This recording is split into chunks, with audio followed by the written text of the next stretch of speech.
Hi, I'm Catherine Gladwyn and I'm the author of the #1 bestseller, How to Be a Virtual Assistant. In this video, I'm going to share tips on how you can start your virtual assistant business while still employed. First, I'm going to cover the bad news. You're going to need to check your terms of employment or speak to your HR department to make sure that they're okay with you starting a business on the side. Yeah, I know. This is the thing, you see, when you start your own business, you don't have to go and check with HR. You don't have to go and check with somebody whether you can have a holiday or blow your nose or what time you can go to lunch. But before you start your business, just make sure there's nothing in your terms and conditions of employment that says if you start a business on the side, we'll give you a written warning or something like that. But bear with me because there could be a way around it. So I'm recording this in 2022. Gas prices are going through the roof, utilities are through the roof, food is just ridiculous, clothes are just ridiculously priced, everything's just going mad. The cost of living is increasing, but wages aren't reflecting that cost of living. So if it is in your terms and conditions of employment that you can't start a business on the side, it might be worth speaking to your manager or HR department and let them know that, or remind them that the cost of living has gone up. How are you expected to live if they're not giving you a substantial pay rise? And for them to reconsider whether you can start a business on the side to enable you to bring in more money. And I've got no legal training, I've never worked in HR, but if they were to say no, I find that terribly unethical and terribly unfair as well, because you need to be able to survive. So unless they're prepared to give you a massive pay rise to reflect the cost of living, then I really do think that they should allow you to start the business. So don't be put off if your terms and conditions of employment say, no business on the side. Have a word with them first and lay everything out for them and see what they say then.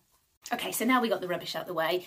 You're free to go. You can start your own business on the side. So what do you need to do first? First of all, I want you to work out what hours you'll be able to dedicate to the business. So if you're working full time, then it's likely to be the evenings. Perhaps it's going to be 7 till 9 p.m. and weekends, whatever time you decide at the weekends. And that's absolutely fine. There are lots of business owners out there that do not expect you to be available the 9 till 5. In fact, I can't think of any of my clients that expect me to be available during those hours because they're the clients that I've picked to work with. So it's absolutely fine if initially, while you're still employed, that your working hours are the evenings and the weekends. The business owners that you'll be targeting started their business at some point as well. They understand how difficult it can be, and everybody is incredibly accommodating. So that's the first thing, work out what hours you're going to work. Secondly, I want you to decide on what services you're going to offer. If you're not sure about that, then click the link that I've got somewhere. It's bio.link/virtual-assistant and sign up to my VA community and I'll send you an instant list of over 80 services you can offer as a VA. You're not going to be offering all of them. Even if you can only pick 2 or 3 off that list, it is more than enough at this stage. So go and download that, or you may already know what services you want to offer and determine those and write those down.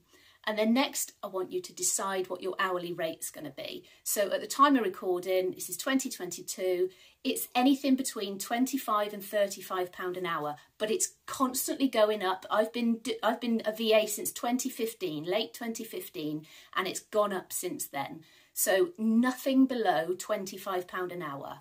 And the reason for that, I'll just quickly say, is because nobody is paying you for the length of time you've been in business, and you're only going to be offering services that you're confident and competent in. So don't go below £25. I've heard all the excuses, but it's £25 plus per hour.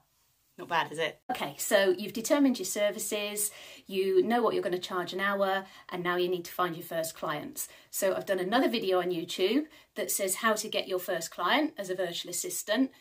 And so if you go and watch that, that will give you the tips. But in a nutshell, we're going to contact friends and family and local business owners. And you're going to contact them by email, or you may do it by DM, or maybe if it's friends and family, you're going to be meeting them in person at some point perhaps, so you can tell them then. Now, if you've been to my website, catherinegladwyn.co.uk, have a look in the shop drop down and you'll see the VA starter guide. This is my extremely popular starter guide. It's got everything you need to get started as a virtual assistant. Nothing, I don't hold anything back. There's everything in there that you need. And the best bit in there is I've included templates for you to send to friends and family and potential clients so that you can tell them about your services, about how much it is, and get them to say, oh my God, I need this in my life.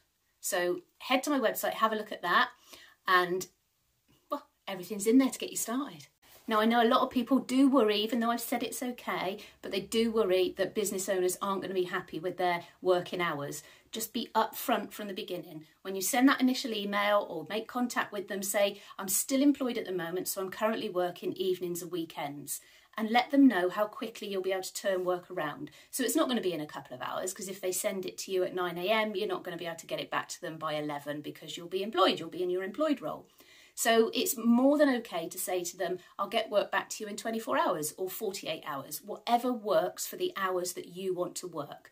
You're not their skivvy, you're not hired by them, you're working with them, you're their equal. And this is the beginning of running the life to your rules. It's going to be your business, your rules, and you do things how you want to do. And people do adapt.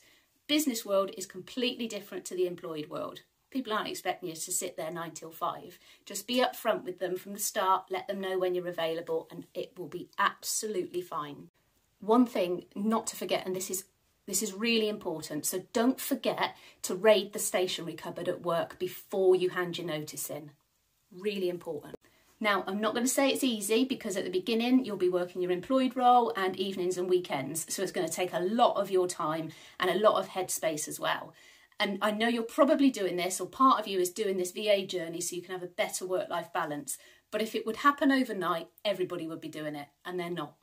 A lot of people give up because they think it's going to be a doddle to begin with, just straight away be able to just live the life of Riley and take every Friday off, and it doesn't happen like that. You're going to have to put the hours in to begin with, and then eventually it really does pay off. Today, I've been out where I want for lunch, I've enjoyed coffee, I don't have to tell anybody where I'm going. And once I've done this video, that's my day done.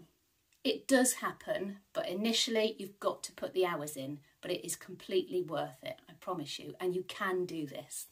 Thanks for watching.